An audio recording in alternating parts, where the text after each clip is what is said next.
శ్రీ గురుభ్యో నమః. శ్రీ మహాగణపతి నమః. మీనరాశి వారికి ఈ యొక్క మార్చి నెలలో ఎలా ఉండబోతుంది అనేది చూద్దాం. మీనరాశి వారికి వచ్చేటప్పటికి ఈ యొక్క మార్చి నెలలో మనం గమనించినట్లయితే జన్మ రాశిలో వచ్చేటప్పటికి రవి యొక్క సంచారం అనేది 15వ తారీఖు నుంచి మొదలవబోతుంది. ఈ యొక్క నెలలో మొదటిలో మనం చూసినట్లయితే 12వ ఇంట్లో వచ్చేటప్పటికి రవి, అదేవిధంగా లాభస్థానంలో కుజుగ్రహ సంచారం అనేది ఉంది. మొదటి 15 రోజులు ఈ యొక్క రాబోతున్నటువంటి నెలలో ఈ యొక్క రాశి వారికి అనుకూలమైనటువంటి ఫలితాలు అనేవి గోచరిస్తున్నాయి. వృత్తిరీత్యా వ్యాపార రీత్యా అనుకూలంగా ఉంటుంది. రవి ఎప్పుడైతే లాభస్థానంలో సంచారం చేస్తుంటాడో, రవి ఎప్పుడైతే ఈ యొక్క రాశి వారికి వ్యయ స్థానంలో సంచారం చేస్తుంటాడో అనుకూలమైనటువంటి ఫలితాలు ఇవ్వడం. కాకపోతే ఈ యొక్క రాశి వారికి వచ్చేటప్పటికి కుజుడు లాభస్థానంలో ఉన్నాడు అన్నమాట. కుజుడు ఎప్పుడైతే లాభస్థానంలో ఉన్నాడో అది వృత్తిరీత్యా వ్యాపార రీత్యా కూడా అనుకూలంగా ఉంటుంది. ధన సంబంధితమైన విషయాలు అనుకూలంగా ఉంటుంది. ప్రమోషన్స్, ఇంక్రిమెంట్స్ గురించి మీరు చేస్తున్నటువంటి ప్రయత్నాలు మీ యొక్క ఆఫీసులో ఒక మెట్టుకు చేరతాయన్నమాట. ఒక పై మెట్టు ఎక్కగలుగుతారు. 10 మందిలో గుర్తింపు తెచ్చుకోగలుగుతారు. ఈ యొక్క రాశి వారికి వచ్చేటప్పటికి కుజుడు యోగ్యకారకమైనటువంటి స్థానాల్లో మొదటి 15 రోజులు ఉన్నాడు. మొదటి 15 రోజుల తర్వాత కుజుడు వ్యయ స్థానంలోకి రాబోతున్నాడు అన్నమాట. మనం చూసినట్లయితే కుజుడు ఎప్పుడైతే వ్యయ స్థానంలోకి రాబోతున్నాడో ఇది అంత యోగ్యాన్ని ఇవ్వదు. ధన సంబంధితమైన విషయాల్లో అధికమైనటువంటి ఖర్చును కలిగించే విధంగా ఉంటుంది. అదేవిధంగా జన్మరాశులకు 15వ తారీఖు తర్వాత రవిగ్రహ సంచారం జరుగుతున్నప్పుడు ధనక్షయకారకుడుగా మారబోతున్నాడు అన్నమాట. అంటే రవి ఎప్పుడైతే జన్మరాశిలో సంచారం చేస్తున్నాడో అప్పుడు డబ్బు అనేది ఎక్కువగా ఖర్చు అయ్యే విధంగా ఉంటుంది. డబ్బుతో పాటు వైవాహిక జీవితంలో చిన్న చిన్న మనస్పర్ధలు కూడా 15వ తారీఖు తర్వాత మొదలవుతాయి. ఆ యొక్క విషయంలో కొద్దిగా జాగ్రత్తగా ఉండాల్సినటువంటి ముఖ్యమైన సూచన. ఈ యొక్క రాశి వారికి, మీనరాశి వారికి జన్మరాశిలో రాహు, సప్తమంలో కేతువు. సప్తమంలో ఉన్నటువంటి కేతువు కూడా వచ్చినప్పటికీ వైవాహిక జీవితంలో పొరపత్యాలను కలిగించే విధంగా ఉంటాడు. అలాగే భాగస్వామ్యులు, జీవిత భాగస్వాములు ఇద్దరి మధ్య వచ్చినప్పటికీ ఒక ఫ్రిక్షన్ అంటే రెండు రకాలమైనటువంటి భాగస్వాముల మధ్య కూడా ఈ యొక్క ప్రభావం అనేది ఉంటుంది.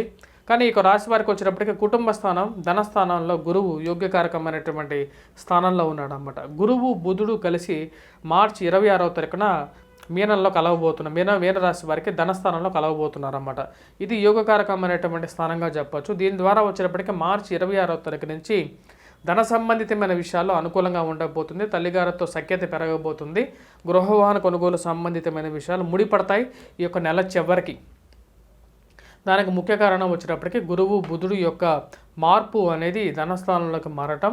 రెండు శుభగ్రహాలు అయినటువంటి గురువు, దానితో పాటు ధనకారకుడైనటువంటి బుధుడు ఇద్దరు ధనస్థానంలోకి రావటం వల్ల కుటుంబ అభివృద్ధి, కుటుంబంలో ఒకరికి ఉద్యోగం రావడం అనేది జరుగుతుందన్నమాట. ఇది కొంచెం అనుకూలమైనటువంటి ఫలితాలుగా చెప్పచ్చు.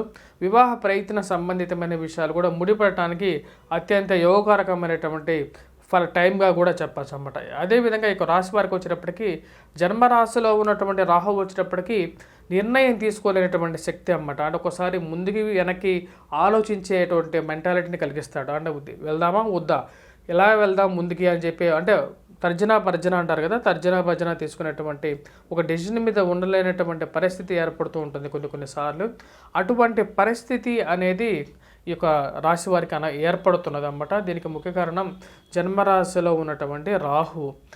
అదేవిధంగా ఈ యొక్క రాశి వారికి వచ్చేటప్పటికి ఈ యొక్క నెలలో కొద్దిగా డబ్బు అనేది ఎక్కువగా ఖర్చు అవుతుంది 15వ తారీఖు తర్వాత నుంచి. అదేవిధంగా ఇన్వెస్ట్మెంట్స్ కానీ, లేకపోతే ఉద్యోగ సంబంధితమైన విషయాలు ప్రయత్నాలు కానీ, విద్యా సంబంధితమైనటువంటి ప్రయత్నాల్లో కానీ ఏదైనా ప్రయత్నం చేయాలి అనుకుంటే మొదటి 15 రోజుల్లో చేసినట్లయితే అనుకూలంగా ఉంటుంది. విదేశాన ప్రయత్న సంబంధితమైన విషయాల గురించి కూడా మొదటి 15 రోజుల్లో విద్యార్థులు వీసా స్టాంపింగ్స్ గురించి కూడా చేసుకున్నట్లయితే అనుకూలమైనటువంటి ఫలితాలు పొందగలుగుతారు. మానసికంగా కూడా దృఢంగా ఉండటానికి ఎక్కువగా ప్రయత్నించాలి. రాహువు జన్మరాశిలో ఉన్నప్పుడు కొద్దిగా రాంగ్ రూట్లో తీసుకువెళ్ళటానికి, తప్పుడు వ్యక్తులు, మనకు నచ్చినటువంటి వ్యక్తులతో కూడా ప్రయాణం చేయాల్సినటువంటి పరిస్థితి ఏర్పడుతూ ఉంటుందన్నమాట. ఆ విషయం గురించి కొద్దిగా జాగ్రత్తగా ఉండాల్సినటువంటి ముఖ్యమైన సూచన. ఇక రాశి వారికి వచ్చినప్పటికీ ఓవరాల్గా బాగానే ఉంది. ఇక రాశి వారికి మొదట 15 రోజులు చాలా అనుకూలంగా ఉంది. నూతన ఉద్యోగ ప్రయత్నాల్లో కానీ వీటన్నిటి విధంగా అనుకూలంగా ఉందన్నమాట. బిజినెస్ ఎస్టాబ్లిష్ చేయాలనుకున్నా సరే మొదటి 15 రోజులు అనుకూలంగా ఉంటుంది.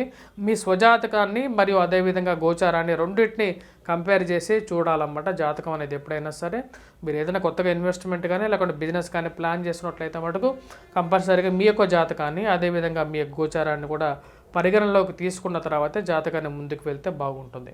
అదేవిధంగా ఈ యొక్క రాశి వారికి వచ్చినప్పుడు విద్యార్థులకు ఎలా ఉంది అనేది మనం గమనిద్దాం. విద్యార్థులకు వచ్చినప్పటికీ గురువు అత్యంత యోగకరకమైనటువంటి స్థానంలో ఉన్నాడు.